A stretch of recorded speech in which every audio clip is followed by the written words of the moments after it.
Kia Jackson.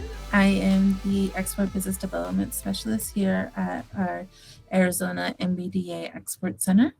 At the Export Center, we assist minority-owned companies who are looking to get into the global market with their products or services.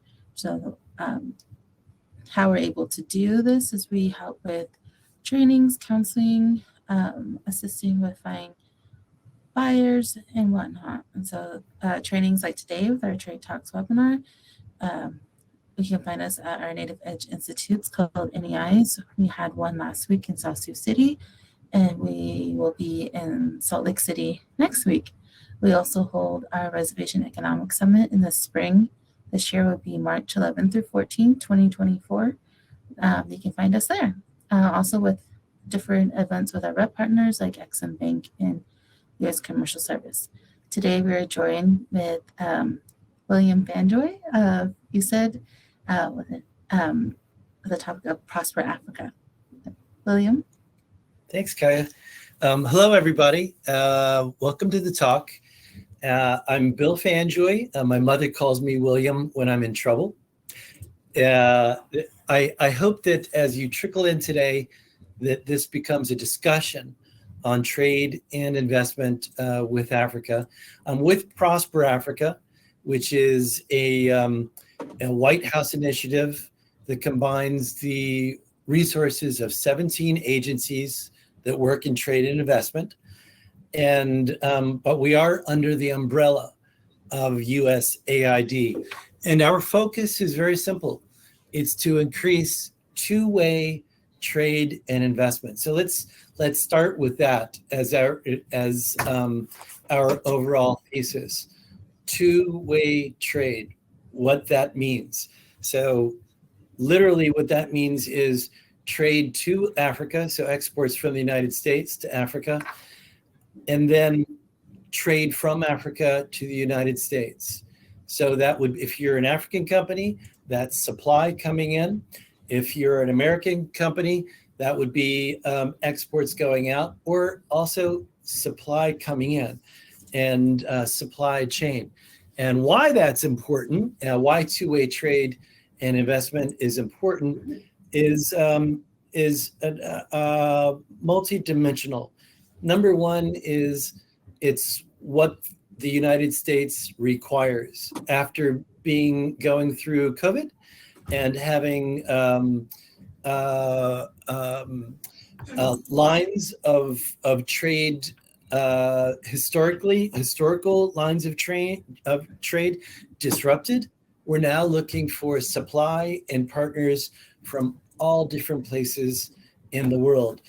It's also important because that's where the world is. They're not looking for just an export. This is certainly where Africa is. They're not looking for just an export from the United States to Africa.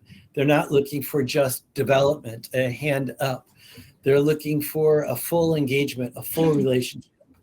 And the best relationships that we have in trade are two-way.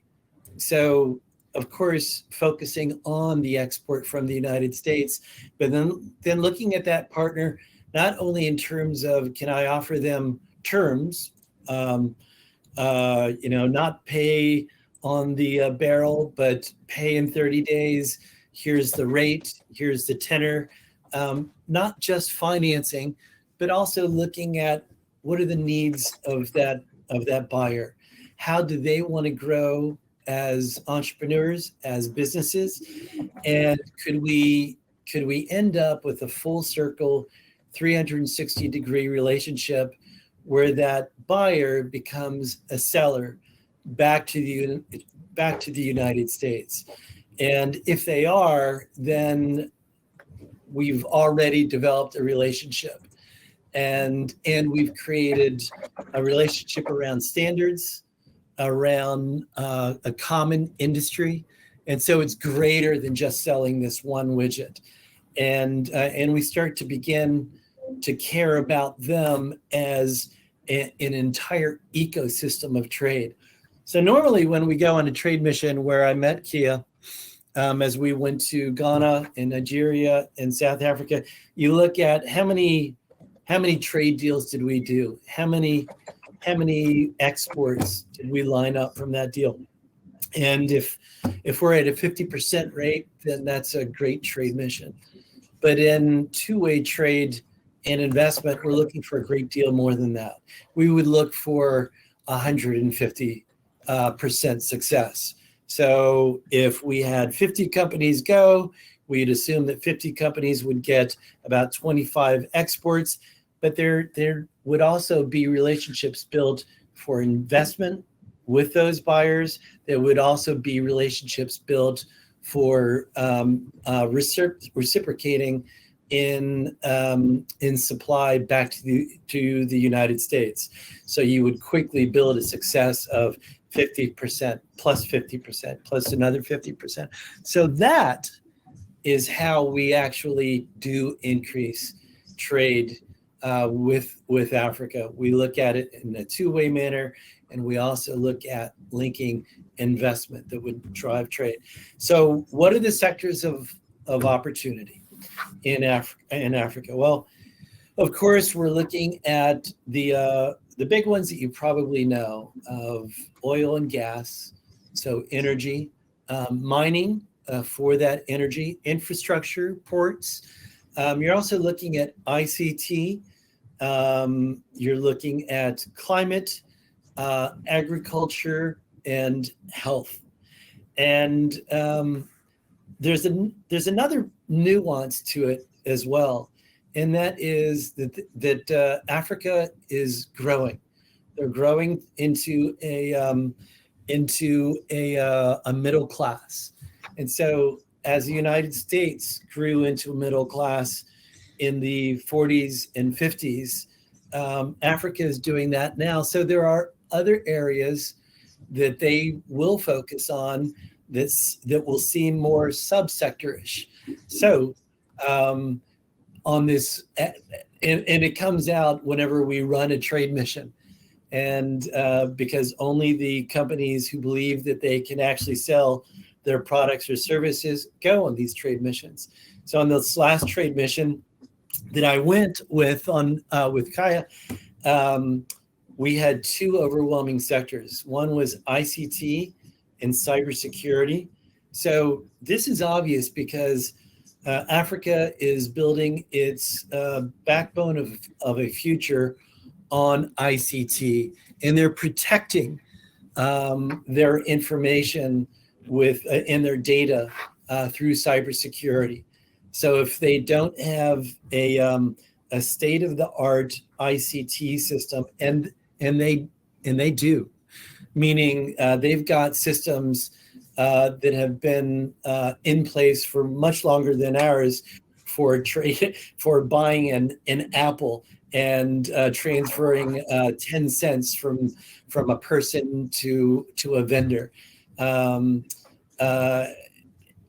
so we experience these technological jumps, and so they may not have had landlines in the past for telephones, but they have more cell phones per person than we do in the United States.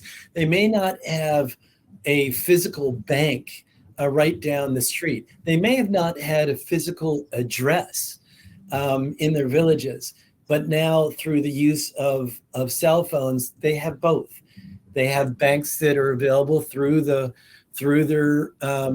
currency exchange programs, and they're using them as banks, and they're even building credit, and that's what many sellers are coming in knowing and using to their advantage. For instance, I've got a company that sells solar systems for single homes, and this is based on the energy that will be saved by going electric with a light bulb rather than paying for kerosene. And they give them the solar system for free, and over the course of the month, they charge them approximately the same amount as using kerosene, and they pay as they go. and they begin to establish credit they've never been able to establish because they didn't have a bank, but now they do, because you've got one business that's selling to them, that's watching, are they actually paying through their phone their $3 a month? And if they are, then this same company then goes to the next level of selling more electricity to that single house for a refrigerator, to keep pharmaceuticals or to keep vegetables fresh. And the same thing occurs. And then they go to televisions and et cetera, et cetera. You just move up. And so they're establishing these markets are establishing a middle class. So as on the trade mission, we had ICT very present. We also had a lot of firms that were selling beauty products, hair products, oils, shea butters. And this is, again, this isn't just this sector, but it's representative of families who used to work on the farms in the country from sunrise to sundown, and there was no interest in beauty products, in education past a certain degree, in refrigeration, in other modern conveniences. But now this is a new class of people who are interested in a healthy life and a future for their kids. So I would throw in education as another sector, and any trainings that pragmatically gets these communities to a next level so they can actually compete. When I speak with African governments, what comes out 100% of the time is that they're not looking for just development any longer. The saying is, we want trade, not aid, because where they are now is not where they were 20 years ago. 20 years ago, they were facing epidemics, and now we're looking at a buying power in all of Africa. It's about $2.3 to $2.5 trillion and growing, and the population is growing. And so where previously we only saw them as in that development area, they are firmly in the buying area. And so now let's talk about different markets. Okay, so the most established market that most of our clients go to, and why the trade mission went to South Africa, is South Africa. Very established market. It's very easy to see rule of law and to see who your buyers are, and to be able to run due diligence and find buyers that suit your goods. But there are a lot of other markets as well. That's not the highest GDP. The highest GDP is actually Nigeria, largely based on their land mass in their oil. Next would be Angola. And these are between $100 billion and $500 billion. But then there are a lot of economies like Ghana that we went to that would be between 50 billion and, let's say, 85 billion. These economies are all growing. And so I mean growing like 3%, 4%, 5%, and 6%. And the cool thing about these economies is that once you figure out how to get into Ghana, well, you can now take that model and go next door to Cote d'Ivoire, and go next door to Burkina, and go next door. There are strings of markets that are very similar to one another. So as you break into one, although we do say, test it out in South Africa, look at Nigeria, those are the largest markets. If you're in oil and gas or construction, do look at Angola. But then the niche markets would be these smaller markets. And so I'm taking a trade. My next trade mission will be in May to Ivory Coast, Cote d'Ivoire, as well as Senegal. And this is based on, they both speak French. They're both around the same GDP. We're focusing on ICT and cybersecurity and in ports. And so we believe that similar relationships and similar models in one country could be very replicable in the next economy. So how to utilize Prosper Africa. Okay, so this is where we get to combining trade to two-way trade and investment. And so this is, number one is looking at trade and realizing that since we're in a very unique place in the world, Africa, are we tapping into all of the trade resources that are nuanced with this market? Meaning, okay, you may know how to use XM, you may know how to use TDA, but I guarantee you that in Africa, that most of the companies coming in who have not come in before, they look at XM and they say, great, insurance. And you might be saying you may have used XM's credit insurance as well, and you need to use insurance. But XM also has got a letter of credit. And what the letter of credit does, and it costs about $80 or $90 to get a letter of credit.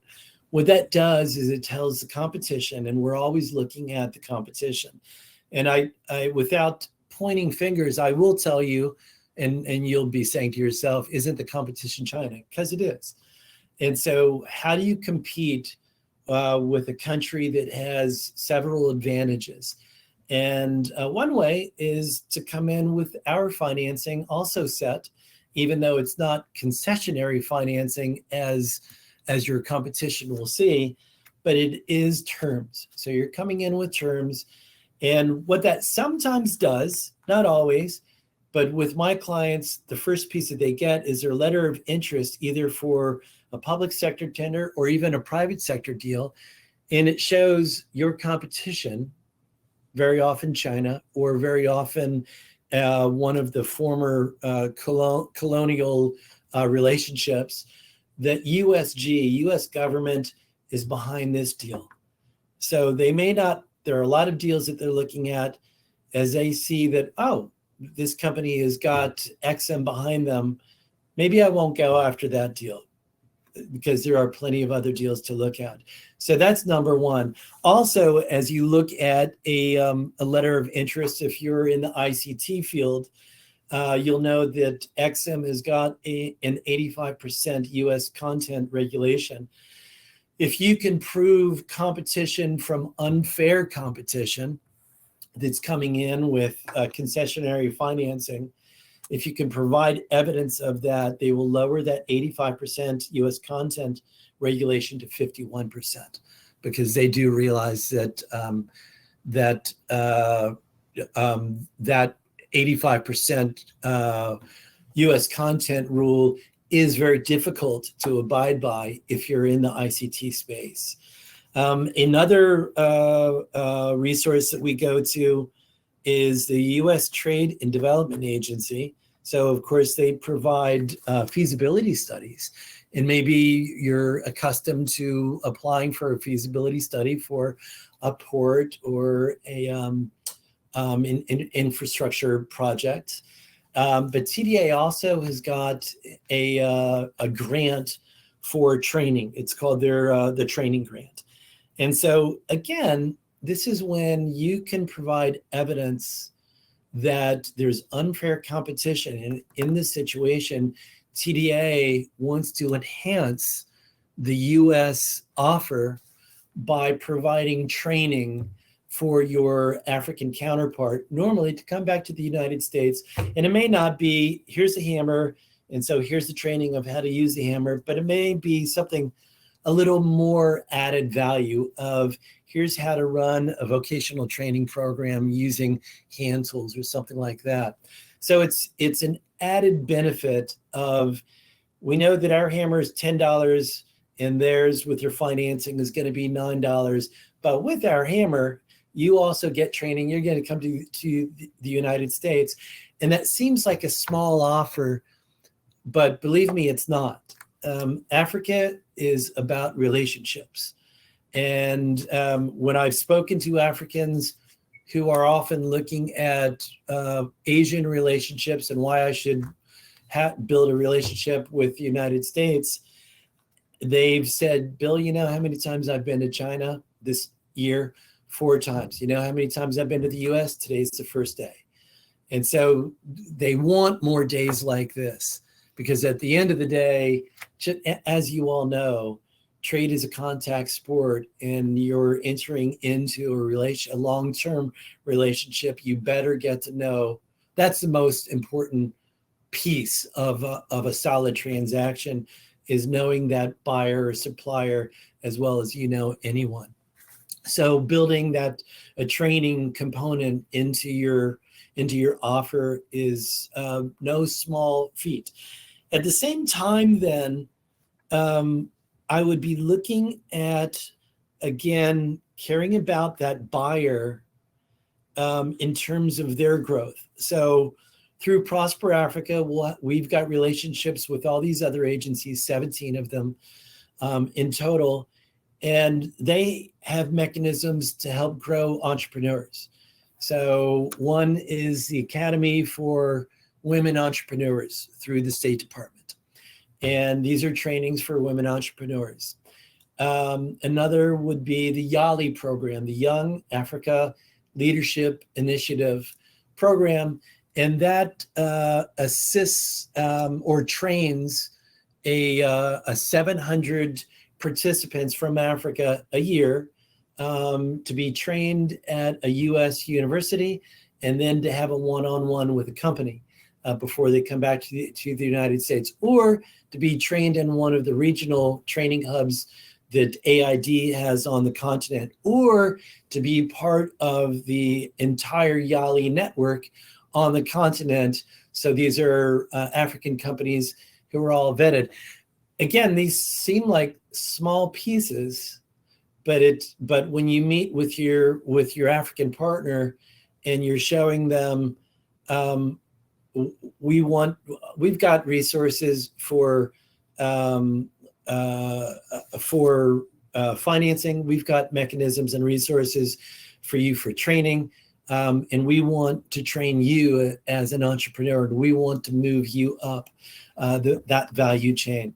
That you begin to build, again, it's at all of USG support. And most of the companies that I work with are looking or asking for exactly that. These are companies who are on the ground about to meet with ministries, and they just want to demonstrate to those ministries or to those buyers that I'm not going this alone. I'm doing this. This is a transaction based on the support of XM and TDA and MBDA and commercial service and SBA. And we just keep going through the litany of all of these great organizations who want to be a part of the transaction.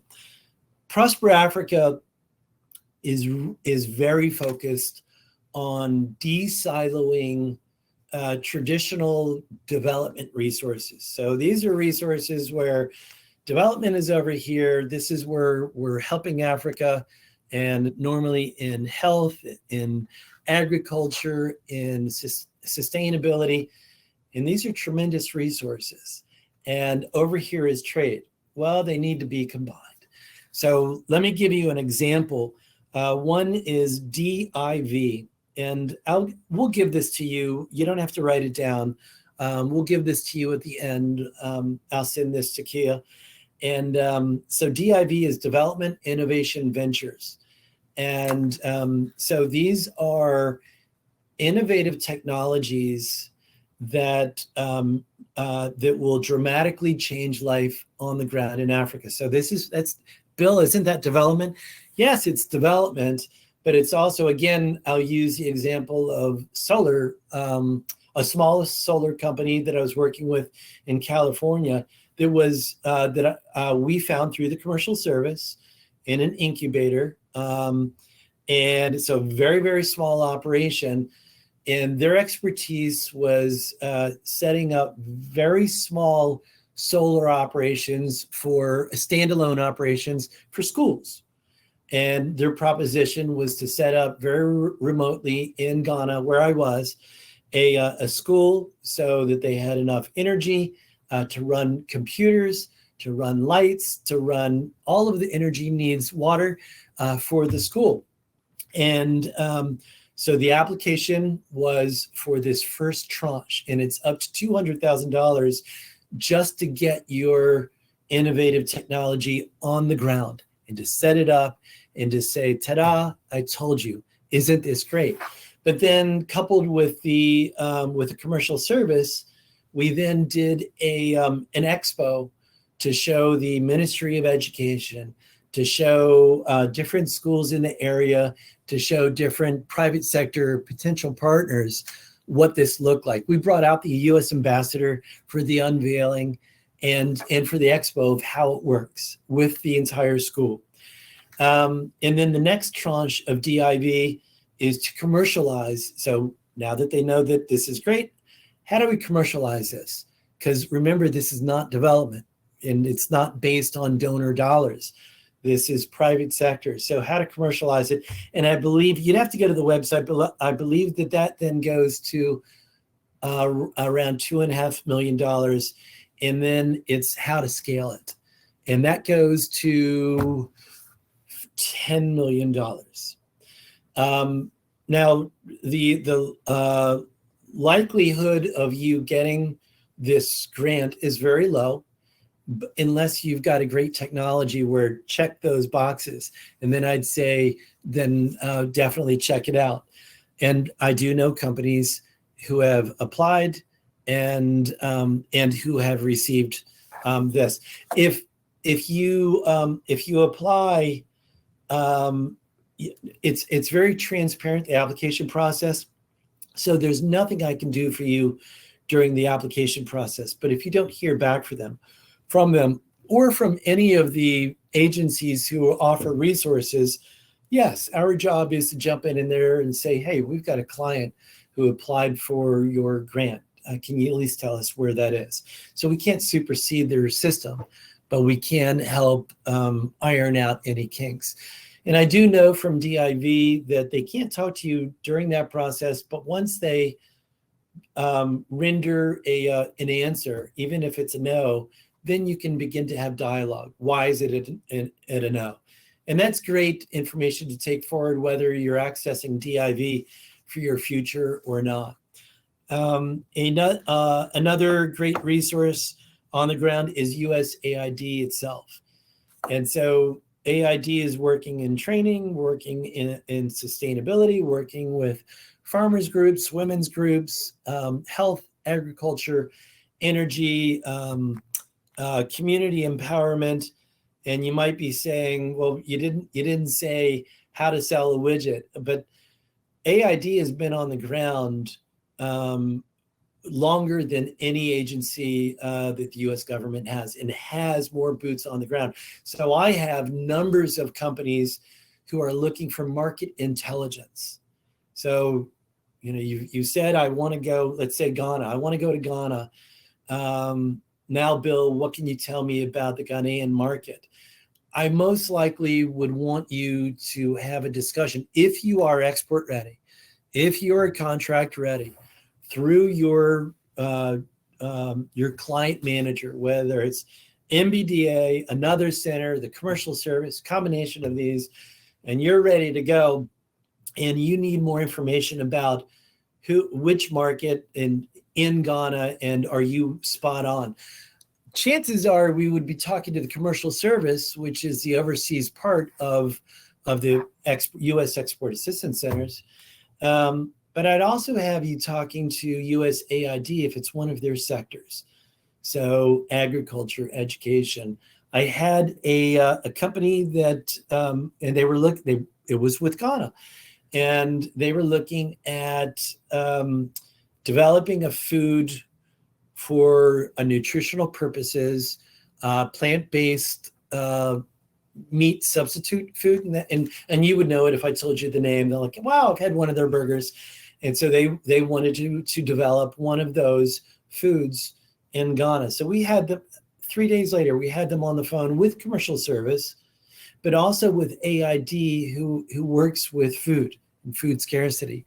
And this foreign service officer directed them to other sectors and other resources in AID, and led them down the road of what trainings are happening on the ground with farmers in Ghana, but also led them, this organization, this company, to other markets that they hadn't thought about. But since AID is such a part of Africa, and most of these officers had been there for 20 plus years, then they have got experience not only in that market, but in the neighboring market. So this officer recommended in the first 5 minutes, yep, we're going to help you here, but it's actually, this product would be very appropriate for this market, this market, and this market. So the market intelligence of tapping into what used to be a development only agency, USAID, Agency for International Development, was instrumental for this very export focused and trade focused large company in the United States to figure out next market and where to go and how to go. A tool that, again, that's often looked at for development that you have to know about 100% is the Millennium Challenge Corporation, MCC. Again, we'll give you the websites afterwards, but I can't help myself. If you don't mind, can I share my screen, and I'm going to pull up just what MCC has today. So can I do that? Okay, if I click share, right? Yep, okay. Click share. Also, to the audience, if you guys have any questions, please utilize the chat box on the side to submit any questions you have, and then we can go through those at the end. Sorry. Thank you. Can you see this? Yes. Okay, so this is mcc.dgmarket.com. It comes out every day, and this is a running list of the real contracts that MCC has in any given country. So when you look up MCC, you'll see that these are very large, what is called a compact. It's usually $500 million. So 500 million bucks. Or a threshold is between 200 and maybe 150 and $300 million. And it's these compacts are for 5 years, exactly 5 years. And the competition is free and fair for all. So it's US money, but the competition is for any company who can provide this product or service. Now, why this is important to you is twofold. One is US companies only have about 17% of the contracts worldwide that MCC has. And so that means most of the contracts are had by non-US companies. And you might be thinking to yourself, that's not a great stat, Bill. I like something a little more sure. Where here's the for sure. Here's the stat that you should care about, especially since it's baseball season. The batting average for U.S. companies who are bidding on these contracts is 700, meaning 70% of the time the U.S. companies bid on these contracts, they win them. The only reason they're not winning more of them is because we don't know that they exist. For-profit U.S. companies don't know to go to this development U.S. agency as a first step of getting a contract in the country. And the beauty of this is you are paid by U.S. Treasury. And so the compact is managed in country by an in-country organization called the MCA, but the contract is paid out by Treasury. So today, as you could see, in French, but then in English recruitment, this was on October 9th, which is 2 days ago. And the deadline is November 16th, recruitment of a firm to elaborate feasibility study for ICT connectivity in the framework of the formulation of the compact program.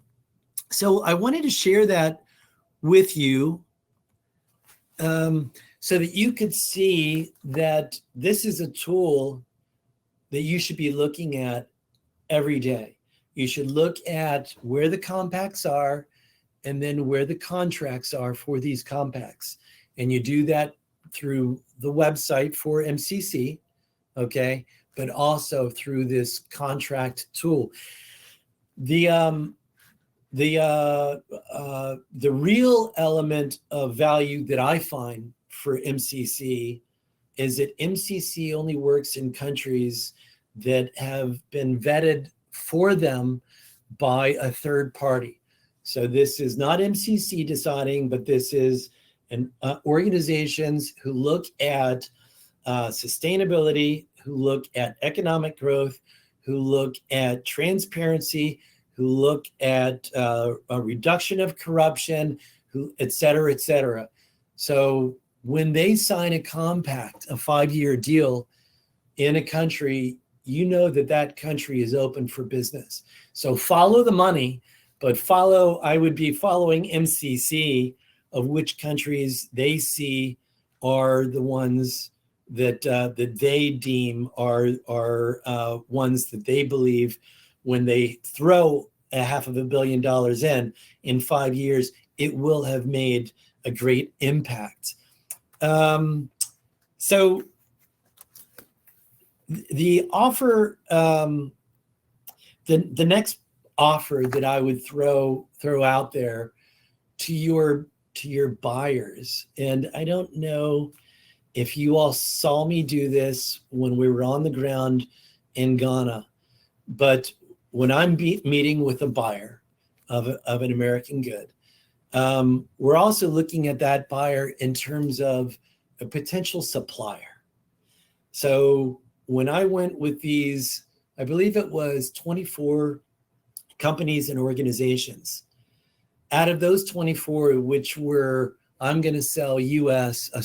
good overseas, 80% of the time, those companies, when talking to those partners, they were talking to a partner that was also in the business of selling back to the U.S. So it may be for machinery, okay, that they're selling them, or knowledge or technical expertise, but they're then going to take that technical expertise, they're going to build on it, and these are the supply chain that we're looking to engage in back in the U.S. So there are 2 programs that I would want to highlight for you. One is the Africa Trade and Investment, ATI program, atiprogram.com. And again, we'll share this with you at the end. We'll send this out to you. What this is grants for companies, organizations to accelerate in the supply sector. So an example could be a company that I've got a company that in Kenya that wanted about, I believe it was about $400,000, and for machinery so that they could freeze dry vegetables and to sell as a supplier. So obviously they wanted to move up that value chain. They were established grower in Kenya, and they needed investment. So they came to Prosper Africa looking for investment. We looked at that and actually looked at the end, which is how I would look at it if I were you. Don't look at the very beginning. It's very short-sighted. I know that you will, how can I sell my widget? But if you look at the end of, could they sell a finished product back to the United States, towards anywhere, but we're really looking at the United States. So that's exactly what we did.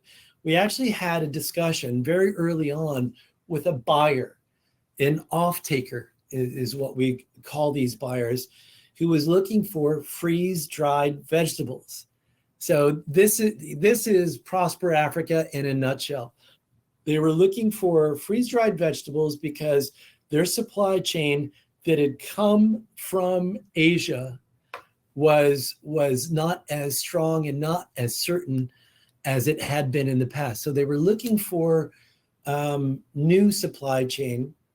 And the best part about a supply chain from Africa is it's 54 countries.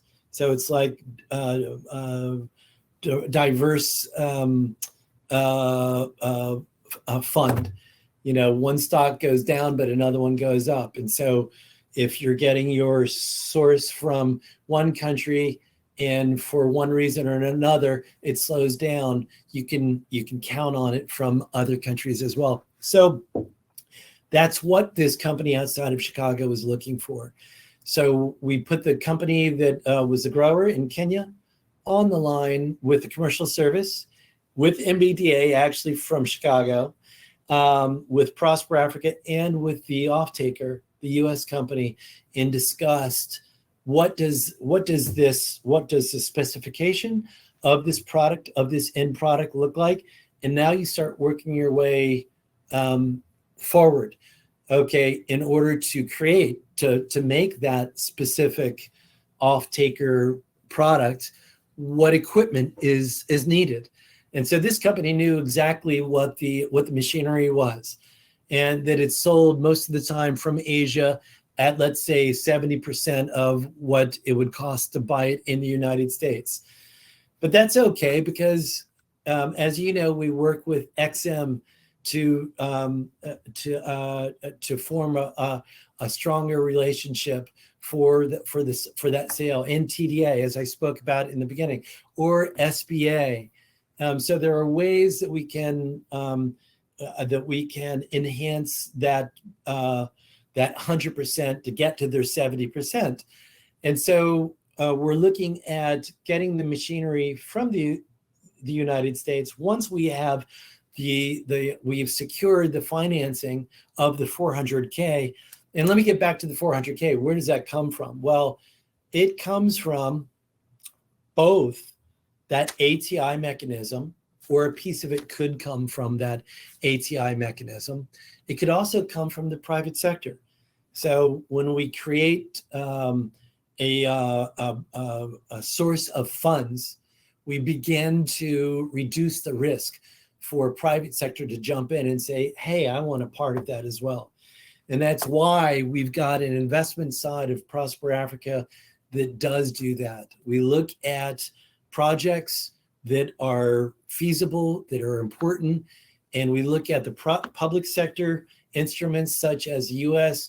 International Development Finance Corporation, or XM, or TDA, to reduce the risk, and Prosper Africa to reduce the risk and make that investment, and then drive that investment so that it attracts U.S. machinery or exports to fulfill the moving up of the value chain for that African company, and then eventually to provide a supply back to the United States. So by all means, please do go to atiprogram.com. That's where our open grants are, mainly for investment in a supply chain acceleration program. But this is a piece you can take to the that partner that you thought was just a buyer of your good. They're also an investee, and they're also a supplier back to the United States. And I'll leave you with our last component is to go to our virtual deal room. So at our website, www.prosperafrica.com, on the front page, about 3/4 of the way down, you'll see a note for deals, for live deals. So these are deals brought to us by companies that have got a project of, I want to build an energy system. I want to build a hospital. I want to build infrastructure. I want machinery. I'm looking for investment. And our private sector advisors will then rate that potential investment and will vet that investment. And then the ones that you see on this VDR, virtual deal room, those are the investments that we vetted, and now we're going to curate and we're going to grow. And we're going to work with all of the tools that I've mentioned before, especially the investment tools and the facilities. And we're going to crowd in private sector financing. And all of those investments are growing. They're not just sitting there, but I want you to take a look at them just to see if there are projects that you know of that could be a part of this, that should be sourced, that have got traction, that you could bring to me and say, Bill, I've got a great project we are going to build a hospital. We just need this 360-degree trade and investment management of this investment to grow it. Or look at those investments and see if there's some way that you believe that you could offer what it is that you sell to support this investment. But either way, be in touch with your trade advisor there and see if the next step would be a chat with us, a 2 or 3-way chat to see if what it is that you sell or your service can be helped by the resources of Prosper Africa. I think I'll stop there and I'll see if there are any questions. And so back to you. Thank you, Bill. And just real quick, if you guys have questions, please put it in the chat box. We did have one that asked, what is the MCC website to look up for contracts again? Okay, so should I go ahead? Why don't I just go ahead right now, and should I put in the chat the websites? I think. How did you want to distribute that afterwards? However you want me to do it. I could just put, if you want me to share right now what these websites are, I could just go ahead and share again. Yeah, just share them right now, and then probably we can do a follow-up email after. And then we had another question that this company, they have a medical equipment supplier, different PPEs, and then more specifically an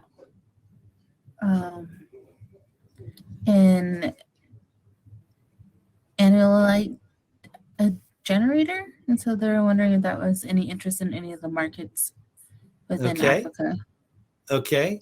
So first, here are the websites, and so I've just copied, and then I think that I could just go here, and no, I think I better stop sharing now because it's getting complicated.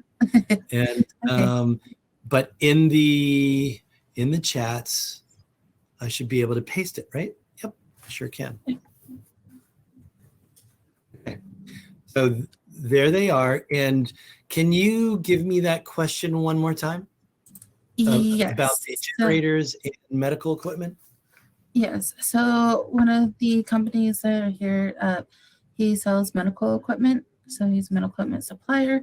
And then one that he specifically asked about was an annualite generator, and he was wanting to know if there was any interest within the markets that you talked about today for so type of product. yes, and so I would say go look at the live deals that we have, and there are many in medical and in every project in Africa or manufacturing or processing has to worry about energy. And yes, generators are a huge part of everyday life. I lived in Africa for 6 years and then went back for summers at a time, 6 times, and go to Africa often. And energy is the number one challenge. And so generators are a part of life. And but you'd be wrong to believe that you're new to the game. There are plenty of options there, plenty of generators. So if there's something, a specific, better technology that you have, if you've been selling these generators to for a specific use that would seem transferable to Africa, I'd be happy to chat with them about what uses are and who he's. This is a very typical question that we have with any client is, where are you selling now? Tell me about your last sale. And could we use the same model going to a market like Africa? Okay. David Crawford, he's the business owner. He raised his hand, so I'm going to unmute him. David? Can you hear me? Yes, I can. All right. Well, thanks, guys. The Analyte generator, it makes hypochlorous acid, HOCl. It only needs electricity and salt, and it can take pond water and make it 100% safe to drink. We make it right here. The Analyte generator, we make it right here in Tulsa, Oklahoma. And it costs 4 cents a gallon to make the HOCl. So if you have a problem with not having clean water, safe water, this is a good way to clean that muddy, dirty, disinfect water. Great. So this is going to be about market intelligence. David, are you selling it overseas now? Yes, we have it in other countries. Where? Which countries, if you don't mind? We have it in Saudi Arabia. We have it in Canada, Mexico. Okay. So yes, when I was in Kenya, I worked with several companies who worked with potable water systems. Yours seems one of the most cost-effective ways to get potable water.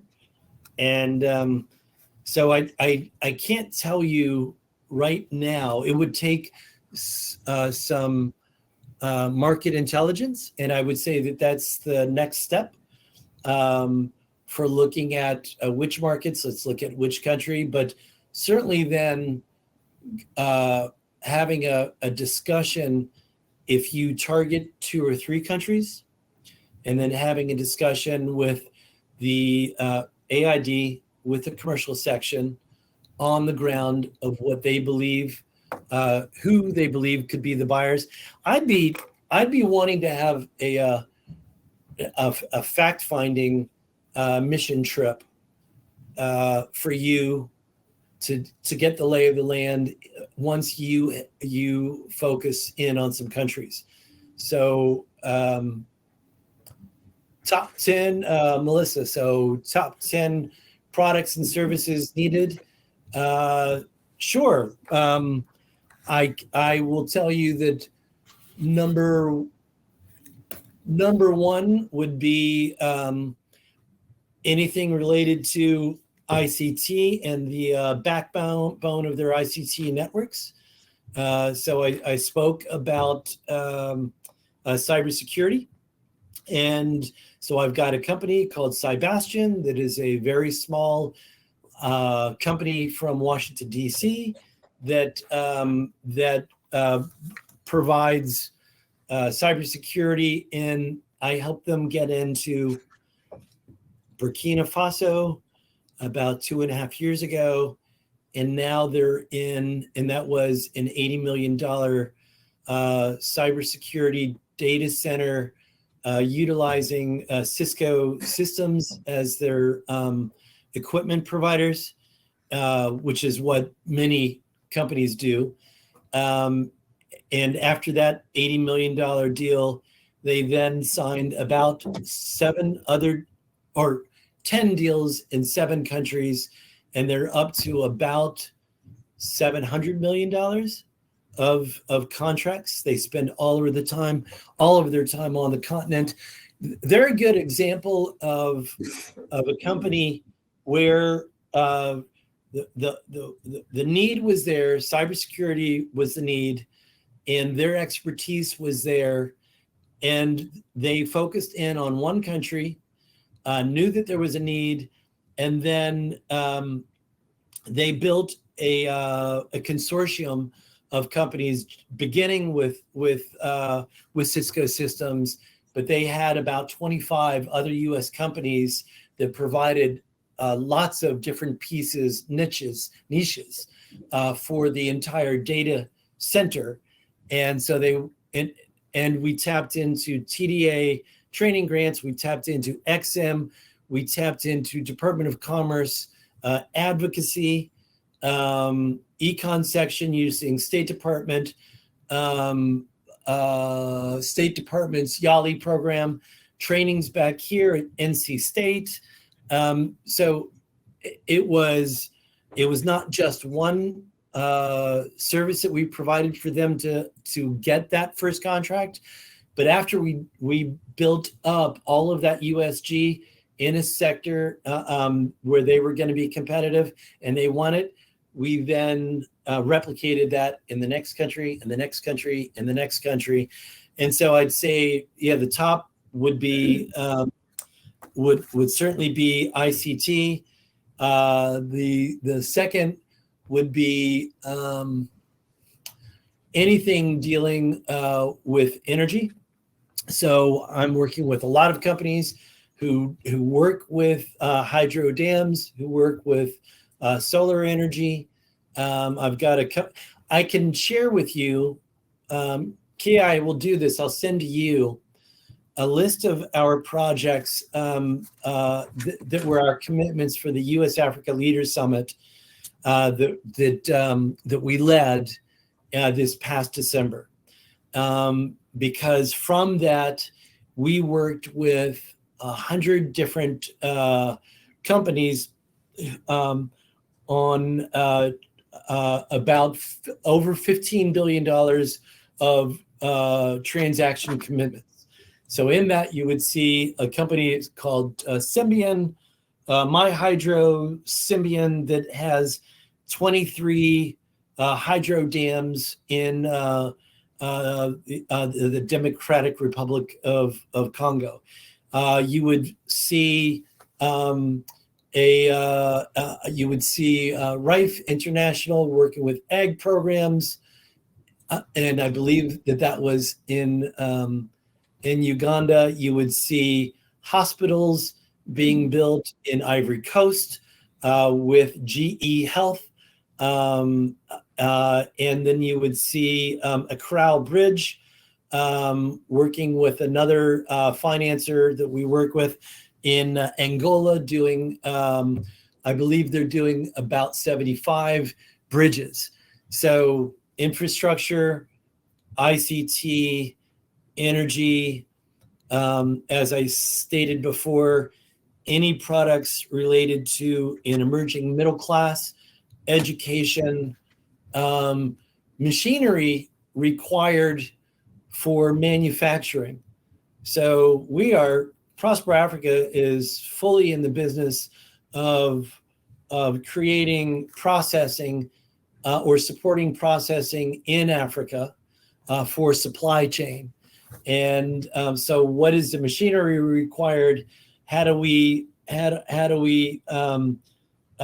create a longer life of that machinery? So 6 years ago, I took 107 companies to 8 different countries in Africa. This was Tradewinds Africa. And I had a company that sold one piece of an industrial air conditioning unit that would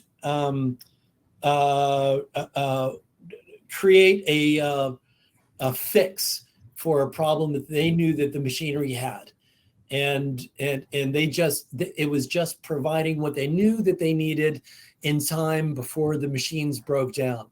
So machinery for processing, quality machinery, and truly every company and every government in Africa is saying the same thing. They want to buy US because they trust us as partners and they trust the quality. They need quality, and they want to build a longer term relationship. Let's see. Other questions? Can these links be sent in an email? Sure. I'll send these on, and then they'll be sent out to you for sure. Mm-hmm. No problem. And of course, the number one link that I hope you see is that for Prosper Africa. And up at the top, you'll see, and I'll just go ahead and share this real quick. Share. I'm getting really good at this. Is Prosper Africa. There we go. Okay, so here's our website. And if you go to the Prosper Africa website, you will have everything. And you'll see in our services right away that we're looking at trade from exporting to Africa, investing in Africa, exporting from Africa to the US, and investing in the United States.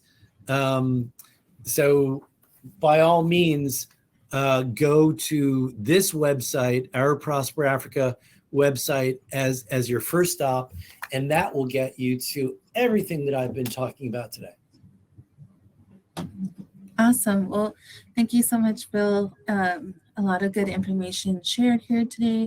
As you stated, we'll send out the recording link for this because I know we had some technical issues in the beginning. It is being recorded, and so that link will be sent out after this once I get it set up. And then all the website links that Bill had put in the chat we'll put there as well. And then anything else that you wanted to share, we can put in that follow-up email.